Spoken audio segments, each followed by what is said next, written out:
Assalamualaikum warahmatullahi wabarakatuh. Om Swastiastu, Namo Buddhaya, salam kebajikan. Sahabat-sahabat dimanapun juga berada, akhirnya kembali di depan TV nasional sahabat Roy Suryo betul-betul dipermalukan oleh Andi Azwan. Sebab dalam debat ini mungkin Roy Suryo sudah merasa di atas angin. Dia tidak pernah menyangka bahwa Andi Azwan akan membawa 3 kopian dokumen ijazah sebagai pembanding. Dan ini bukan lagi katanya, bukan menurut saya, tapi dokumen fisik yang bisa dilihat oleh publik sahabat, di mana ada kopian ijazah dari sahabat-sahabat Pak Jokowi yang selesai di tahun 85. Dan sejak saat itu kita melihat sesuatu yang jarang terjadi. Roy Suryo betul-betul tertampar dengan fakta di sini, tidak lagi bisa menyerang balik, tidak lagi dapat berdebat panjang, tidak lagi sepintar kecuali seperti biasa, yaitu menyelah di pembicaraan Andi Azwan seperti orang stres. Dan itulah yang terjadi ketika fakta sudah diletakkan di meja, maka ruang akrobat kata-kata itu langsung habis sahabat.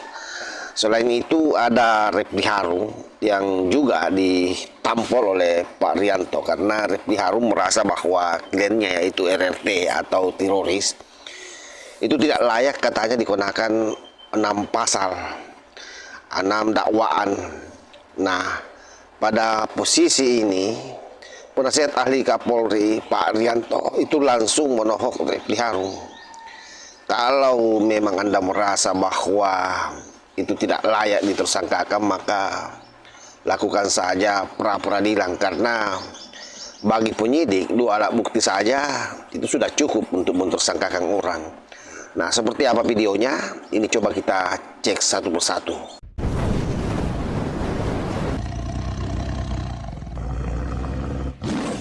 Coba dijelaskan apa beda dari gambar karena perang Pangeran Diponegoro. Ya, jadi begini, di 1825 itu pada tahun 85 ada 4 gelombang. Yaitu gelombang Februari, yang jelas itu tidak ada angkatannya Pak Jokowi. Ya, kemudian di bulan Mei, di 7 Mei ini. Nah, 7 Mei ada 3 orang.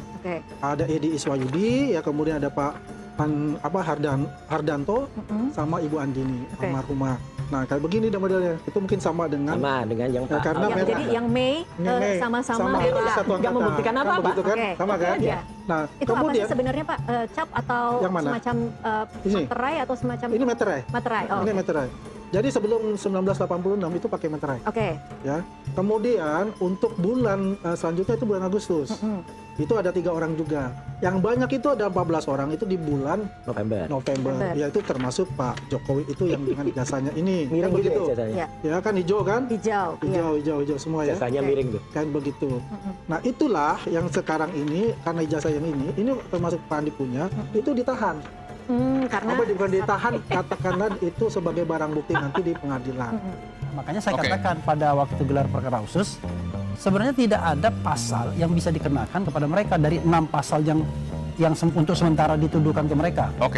310 KUHP, 311 KUHP, kemudian 27A Undang-Undang ITE. Itu semuanya tidak bisa disangkakan. Karena kita bisa sangkal semua. Saya ingin tanyakan ke Pak Rianto. Ya, itu tanggapan biasa, Pak, dari seorang tersangka.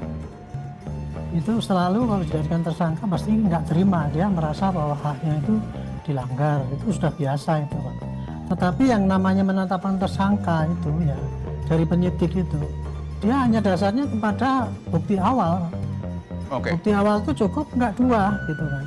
Dan yang namanya alat bukti itu kan ada 4 itu ya, 1 dokumen, keterangan saksi, keterangan ahli, barang bukti, dokumen digital, terus sekarang tambahnya gitu. Nah, sepanjang dia dapat 2 itu, ya otomatis dia bisa menemukan dan ada LP. Sudah jelas, sudah tegas. Saya mengatakan pasal-pasal tersebut nggak jelas. Bahkan saya mengatakan sontoloyo dalam beberapa kesempatan. Saya bisa tunjukkan sontoloyonya di mana. Nah, jadi ini kan kita berargumentasi, bukan kita bicara tentang soal klasik. Wah, kalau tersangka pasti ngomongnya begitu. Enggak begitu dong Pak Arianto. Dengarkan dulu Iya dong. argumentasinya Saya kan apa, boleh ya kan? ngomong dengan saya kan Pak. Nah, jadi argumentasi yang kita bangun apa? Makanya Anda tanya, kenapa 6 pasal itu kita anggap sontoloyo atau tidak memadai, tidak adequate untuk dikenakan kepada RRT. RRT sekali lagi ya. Oke, RRT ya. Oke, sudah tepat Pak Arianto. Saya tidak akan mengatakan itu tepat atau tidak ya. Karena saya itu nggak ngelihat alat buktinya yang ada. Tapi yang ingin saya sampaikan di sini adalah penyidik itu memasukkan pasal-pasal itu ya. Itu berdasarkan bukti-bukti yang ada, bukti digital yang dikumpulkan yang ada 710 itu, dan kemudian keterangan daripada para ahli, keterangan ahli yang mengatakan kalau begini ini masuk pasal ini apa tidak. Kemudian saksi-saksi yang lain yang menguatkan apakah bukti ini benar, atau bukti yang direkayasa apa tidak. Dari situlah kemudian ditetapkan bahwa itu pasalnya masuk, bukan penyidik yang menentukan, tapi dari semua ya. Alat bukti yang ada dikumpulkan, masuk, dihitung-hitung, oh ini lebih daripada 2, ya sudah jadi.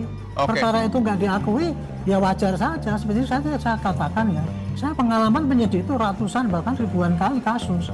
Di setiap penyelidikan kasus, pasti tersangka maupun penasihat hukumnya menyatakan bahwa tersangkanya itu tidak bersalah. Itu sudah umum gitu. Nah, kalau ada kayak gitu, ya tinggal pra-peradilan saja.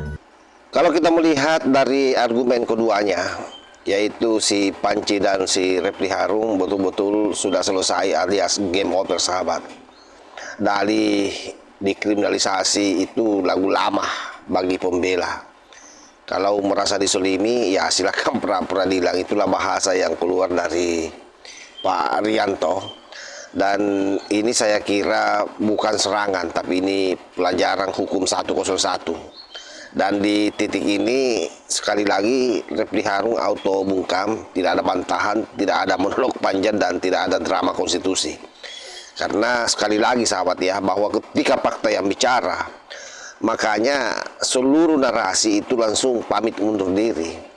Jadi hari ini saya kira sangat jelas bahwa yang satu tumbang oleh dokumen yang dibawa oleh Andi Azwan, yang lain diam oleh fakta hukum atau proses hukum yang terjadi hari ini di Polda Metro Jaya sebagaimana yang disampaikan oleh Pak Arianto. Dan ini bukan kriminalisasi, tapi ini adalah merupakan konsekuensi dari sebuah perilaku buruk yang dipertontonkan oleh mereka para pemburu ijazah. Dan bagi yang masih merasa disolimi, saya kira jalurnya jelas, bukan di acara talkshow televisi, bukan juga di podcast, tapi saya kira di pengadilan sahabat.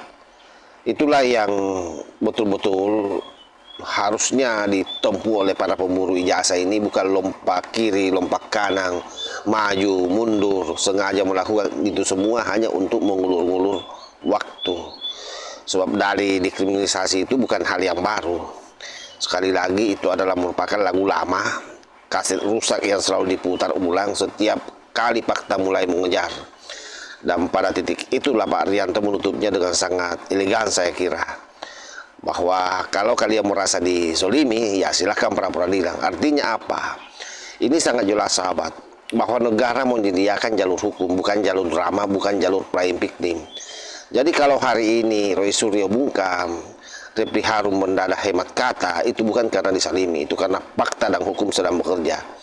Dan sekali lagi bahwa di Republik ini sekeras apapun narasi dibangun, pada akhirnya ia akan runtuh saat berhadapan dengan dokumen, alat bukti, dan prosedur hukum.